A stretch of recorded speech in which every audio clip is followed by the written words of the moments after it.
हिताधिकारी ration card ने बहुत बड़ खबर आसी 40 लाख अयोग्य किंबा मृत व्यक्ति होई पारंती कहीं मोट 2,94,59,60,000 ई केवाईसी करिसेंती आउ 4 दिन भितर ई केवाईसी जांच शेष होइबो।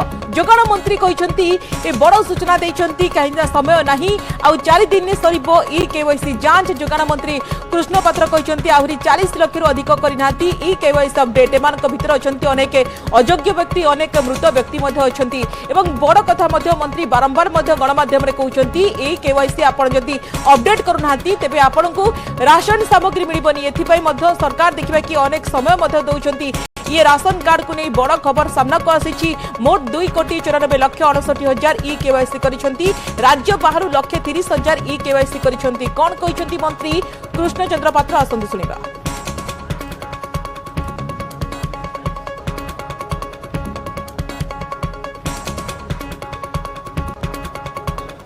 आम ई केवाईसी कर 3,35,570 वर्तमान सुधा 3 कोटी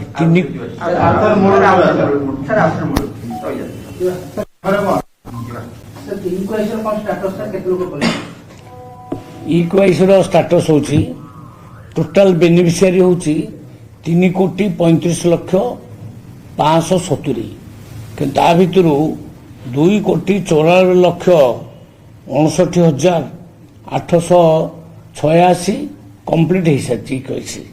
बर्तमान बाहर राज्य में केवाईसी 1,30,026 जनकर बाहर राज्यर जो मैंने काम करिया लोक तांकर भी केवाईसी सरला।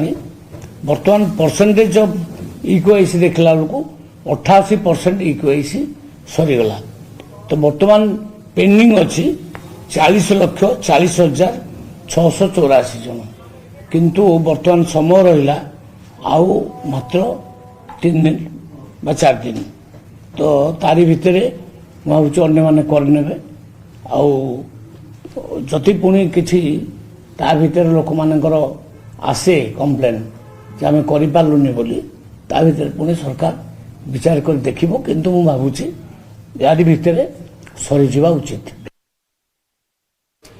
खोलिला